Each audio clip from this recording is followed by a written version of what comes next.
first myth is that people who receive benefits of any kind, but right now we're talking about Medicaid, they're lazy, they don't want to work. Well, that is a blatant lie.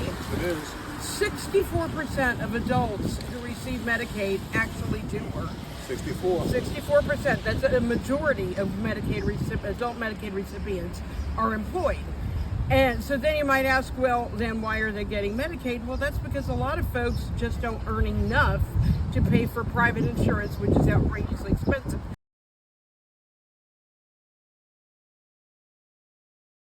All right, next up, I have Minister Robert Perkins. Tell us why we're out here today. I'm out here because what happens is we're losing so much money towards people that really need it the most.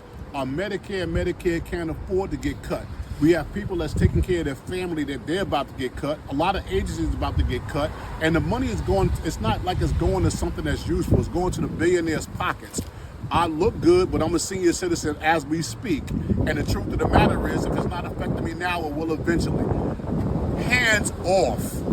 That's it. That's all. Hands off. That's it. That's all. Hands off. Hands off. Hands off. Hands off. Hands off. Hands off. Hands off. Hands off. Hi, I'm Soledad Heron, and I would like to dispel a few myths that we've been told by certain folks. Talk about it. Yeah, and first myth is that people who receive benefits of any kind, but right now we're talking about Medicaid, they're lazy, they don't want to work. Well, that is a blatant lie. It is. 64% of adults who receive Medicaid actually do work. 64%. That's a majority of adult Medicaid recipients are employed. And so then you might ask, well, then why are they getting Medicaid? Well, that's because a lot of folks just don't earn enough to pay for private insurance, which is outrageously expensive. Most Americans get insurance through their employer, but remember, small mom and pop businesses with under 50 employees are not required to give insurance to their employees and often can't afford to. You think of the small mom and pop deli, the local restaurant owned by your next door neighbors, they can't afford to provide health insurance. That's right. The other thing that I'd like people to understand is that Medicaid actually funds a lot of different services, including services for disabled children, and the money goes to schools, including hospitals. A lot of hospitals get a huge chunk of their budget from Medicaid. And what that means is if we cut Medicaid, then hospitals will have budget cuts. And that will affect everybody, including people who do not receive Medicaid. If you have private insurance, you will be affected too, because hospitals, which are already strained, will be forced to cut services, will be forced to lay off staff, reduce, they won't be able to get new equipment that they need. Yes. So this will affect everyone, and if you think you wait a long time at the ER, wait till there are even fewer ERs, right? And I know right now there are hospitals that are about to close, and especially in rural communities where right now, for instance, we have the highest maternal death rate in the developed world. Why? Because in rural America, many moms in labor are over an hour away from the nearest hospital. And God help you if you happen to be having a heart attack. And I actually I run a small nonprofit.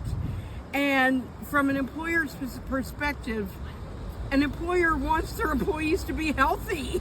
I mean, you want your folks to be able to come to work. And a lot of folks will go to work sick because they can't afford to take a day off work. Then they get everyone else sick.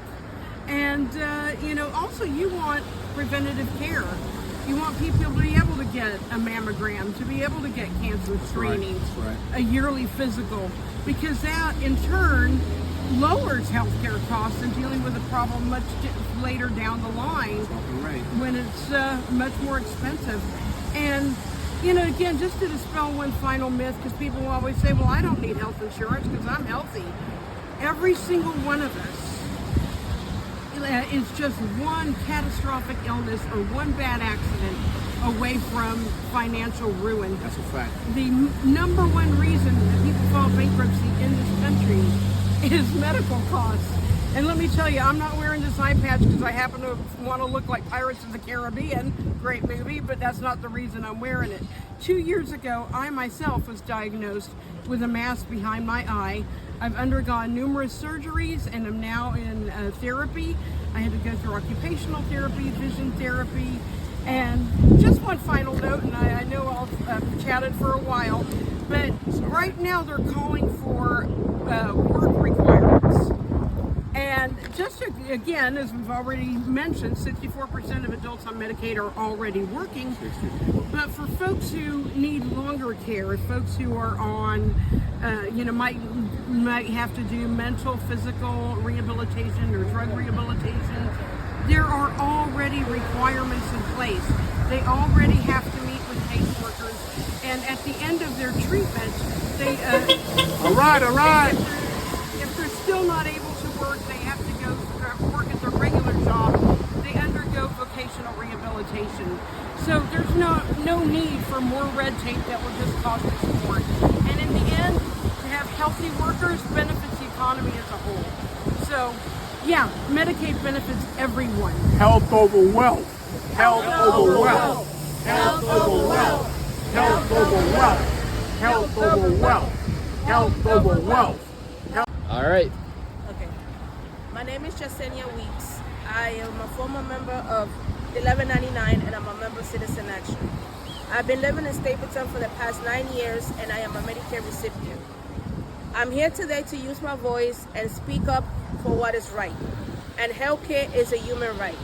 The federal cuts to Medicare and Medicaid could stop me and my children from being able to make our routine visit to the doctors. With these cuts, I may not be able to receive my mental health care I have been receiving for a number of years and do not want to risk losing access to my therapist. Both of my sisters also receive health care through the Medicaid program, which provides them the ability to get care for their chronic illnesses. My older sister has had lupus diagnosis since she was 18. She is now in her 50s. She needs Medicaid to cover the cost of her medications, and she cannot go on without these medications. My younger sister has fibromyalgia and diabetes. She also needs Medicaid to manage her pain. If these cuts go through, my sisters might lose access to health care, leaving them to either pay out of pocket for high cost drugs or be in tremendous amount of pain. Medicaid allows my sister to live as comfortable as she can despite their illnesses. I find it very concerning that our representative is acting this way. This is harm's way to give a tax cut to the richest people in this country. Just today, the Ways and Means Committee that Nicole sits on voted to extend the Trump tax cuts. It is very cruel to go after people's essential health care. People need these services in order to provide for their family. I need these services to provide for my family. Healthcare is not the only area where the federal government is playing with people's life. I'm a stakeholder of my community here in Stapleton. My neighbors are in Section 9 and Section 8. I am concerned about the administration plans for housing and urban development. They are trying to cut the HUD budget by $33 billion, which will cut nearly 40% of the budget for Section 8 program, which I am too. Some of the programs they want to let expire are emergency vouchers for victims of domestic violence. New York City already has an affordability crisis, and destroying rental assistance programs will make things even worse for our families. They are willing to put people out on the streets without the ability to take care of their health issues just for a tax cut. We cannot allow this. Please, Nicole, listen to our constituents. what's that word? Constituents. Constituents. Thank you. All right, ready? Mike Terracino. I'm a senior citizen on Staten Island, lifelong Staten Islander. Nicole, I am 100% behind you.